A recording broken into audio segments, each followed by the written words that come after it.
I think everyone was Right. saying don't feel your feelings because that's bad. Right. Yeah, just suck it up, deal with it. Yeah. Yeah. Um, so this led Synanon to start a Synanon club where non-members could participate in the games. So people would Oh, come in and participate in the games, but they didn't live there. Then they could just leave, and it was like their therapy. I guess. And I apparently the people who did this thought it was great, and it became like a whole social movement. Oh, wow. Like, See, I don't think I would like that though, 'cause like then you're not getting the good stuff with it. yeah, I guess people did like it, but I said I could see that being super helpful, but I think it would destroy me. Like, Right. I would need therapy after to go over what I went through there, but Yeah. it would be a good way to express your rage. Yeah. Yeah, I could see that being therapeutic. Yeah. And I kind of said this before, but eventually there were Synanon locations across the country, and the program was so celebrated, and there were people who weren't addicts that ended up joining, and Oh, it turned into like a big cultural movement because now we're in the 60s, and it's yeah. like free love, and like people are thinking of a different way to live. Right. Um, So I guess to me it makes a lot of sense. Like especially in the late 60s, it was like peace, love and whatever, and that it was such a like positive place to live that everyone like people were just joining and they thought it was great, and especially with the school and everything, like they thought they were changing the world by partaking in this. Right. Yeah. Yeah, I could see that. I mean, it'd be Um exciting too, I guess. yeah, to be a part of something like that where you think, Right. wow, this is like really working. And I feel like there were a lot of cults in the 60s. So I feel like this must have been the Yeah. first time people said, fuck society, we're gonna try to do it a different way. Right. Um, but the people who were like never addicts and who joined were called lifestylers. And like these people would donate like most of their money to join. Like they're Yeah. like, let me give you everything I have. I just want to be a part of this. Like Yeah. businesses, property, Oh money. my God. That's problematic I area. mean, they didn't have to, they were choosing to. Oh my God. I guess, but that's really crazy. Yeah. Like people who were like, I'm sick of working this 9 to 5 job to do blah blah blah when I could be living this like different Yeah. lifestyle. I think I would have joined. Dude, I feel like this is gonna happen. Like everyone's gonna be quitting and joining these things again, like communes and stuff. Yeah, probably. Yeah. Um, I but would not donate most of my money. no, I'm retiring still. Like, fuck that. right. Yeah. Um, and they like there ended up being quite a bit of money obviously exchanging hands because of these like people were donating their entire inheritance. So Wow. like I want to say Chuck's bringing in like 6 or 7 million dollars in the 60s like yearly. What the fuck? Yeah. So he changes his focus from the addicts who are there for free Mm, to the lifestylers because they're the ones bringing in the money, and he wants more people to want to join. right. And it's this is where it kind of starts to lose like the purpose that it had, like Right. Yeah, they he's don't. lost the vision. Yes. Yeah. Yeah.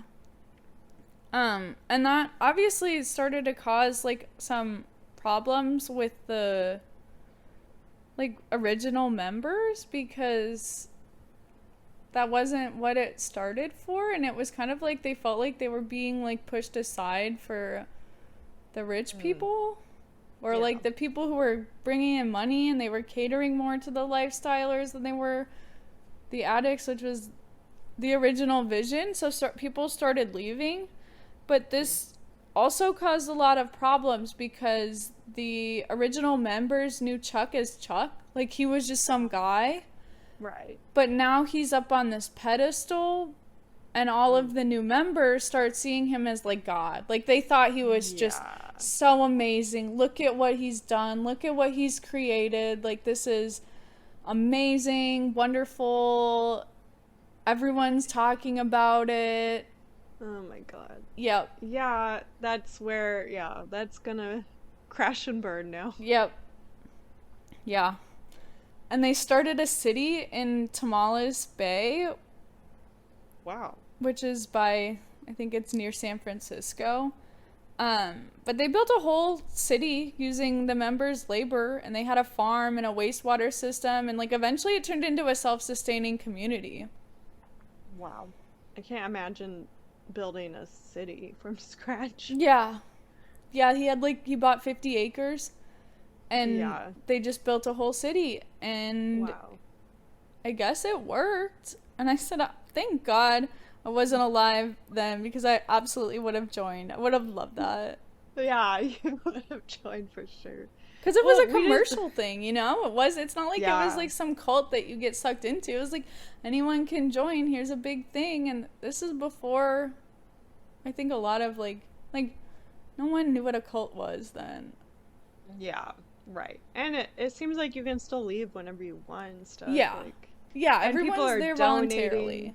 Right. And like, yeah, people are donating their stuff. Like, it's not like a requirement to join. Right. So. And they would have like street fairs and stuff that people could go to. And they loved it. They had rock and roll, and like it was cool. Yeah. They sold merch. They made a ton of money selling merch. Dude, I would have absolutely bought merch. I know. I love merch. Oh my god. Yeah, I love merch. Should we build a new city for this? Should we redo this? No, I would get power hungry so fast. No. Really? You'd be Chuck the God? I would not absolutely. Chuck the man? It would go to my head. Well, I would be Chuck the man, and I will rein you in. Okay. We can do it. Okay, let's do it. Yeah, we go do it. We can balance each other out. Yeah. But they got to this point where, like, they had businesses, they had all of this stuff that people worked within the company. Like, it was kind of like, you know how with the Mormon church, a lot of Mormons work for other Mormons. Like, it kind of turned into that, and they all worked within the company, and they wanted to keep their, like, skills and energy within the community. Like, if you have a skill, don't bring it out to the public. Why not keep it here where we can all benefit from it, and it makes our community better? Right. They had lawyers, they had doctors, they had so they're kind of like people. Scientology too. Yeah, it gets a little Scientology later too. Like, it gets bad. Okay. And it grew really quickly because all of these people wanted to be a part of it. Right. I think the power started going to Chuck's head because they started an internal radio network that was like broadcasting 24/7, and you could tune in and listen to what was happening in different locations. Okay. And everything Chuck said was recorded, and then they would have people going through and picking out snippets of like profound information, and he was always going on these rants, and he'd start to form these ideas in these conversations. And then they would broadcast that to everyone because Chuck's word is the word, you know? No. Yeah. Oh, no. Yeah. Okay. Dude, isn't that 1984? Yeah. Isn't there another cult that did that too? That, like, made people listen to recordings in their sleep or whatever? Probably. I don't know which one, but that sounds about right. Yeah, I don't know which one, but I said this is where it's getting brainwashy to me. Because now Chuck is on a pedestal. Yeah. And they would record games between different locations. Oh, okay. wouldn't want that to be recorded. well, everyone gets to listen. Yeah. Yeah. Um, and then everything, I kind of said this, everything Chuck said was recorded, and he started mandating behaviors on the radio. And, like, here's where the control gets a little scary, but at one time in the cult, cigarettes were free. Like, anyone, you could have as many cigarettes as you wanted. It was free. It was just like an amenity, basically. Yeah. But then he forced everyone to quit smoking because he had to quit smoking. His doctor told him he needed to quit smoking. So now no one can smoke. Yeah, I'd be like, fuck you, dude. Especially, like, you can't have something for free and then all of a sudden be like, nope, take it all away. Well, and you can't do it all. everyone should live by Chuck's rules. I mean, it's his thing, and he's so profound. And if Right, he knows Chuck wants best, to quit smoking, maybe we should all. Like, you know what I mean? It's kind of this, Yeah. like, Gross. what a great leader. And they said that, like, whatever he was going through at the time, the community also went through. So, like, in the beginning, he was struggling with addiction. So everyone who's struggling with addiction gets, you know, they're all in the same boat. And then now he's kicked it and he's not going back. So who cares about the addicts? Now we all have to quit smoking, though, because I'm not smoking, and that's just better for everyone. Oh, and I don't think I mentioned this, but Chuck had a facial disfigurement. He had the mumps when he was a kid, and like half of his face was all weird. So he was kind of always an outcast. Yeah. And I feel like that like adds to the psychology of this. But that was why he was in with the Misfits, because like, and so accepting of people, because he was an outcast. Right. That makes more sense. Yeah. But a lot of people left when the smoking ban became a thing, because this was the first time that he started telling people what to do. Yeah. Before that, it was more, we're all in this together, and now he's telling people what to do, and a lot of people left, and he would turn that into, well, if you stay, you're more committed to Synanon, and you're more, you know, you're better, and he turned it into this whole thing of, like, kind of shaming people into not leaving, because they were weak, and whatever. Yeah. Gross.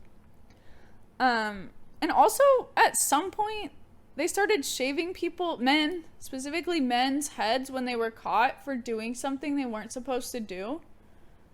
Like, stealing. Or, like, it was a punishment instead of physical violence. You just had to have your head shaved, but then everyone would know. Yeah. Yeah, it's like a public shame. Yes. And during a game that was being televised to all of the locations, it kind of was brought up that a woman in the group had done the same thing she had done something that if she were a man, he would have had to shave his head. And someone kind of called her out for it, and she said, okay, shave my head. So she shaved her head, and then all the other women were like, yeah, let's shave our heads. So all the women at this location start shaving their heads, and it's like this empowerment thing. And like at the time, like long hair was like a status symbol. Like you had this beautiful long hair, like it was just a thing. Yeah. So it was kind of also like bucking the system. Right. But then women across the country were shaving their heads, and Chuck was encouraging them. He was saying, this many women shave their heads here. Like, isn't this such a cool thing to be involved with? And then it turned into, no, actually, everyone has to shave their heads. We don't have hair here anymore. I know this was like news sources picked this up, and like there were kids or like young people whose parents were like one girl said, yeah, my parents called and they said, we saw the head shaving on the news, but we know you didn't do that, did you? And she's like, no, I did. And then they're like, oh, she's in a cult. Like immediately they're like, oh shit, she would never do that. Like she had beautiful long hair. Like, this is how bad. Sad is that? Right. But it's just hair. Be brainwashed into doing. But it's not really your choice though at that point.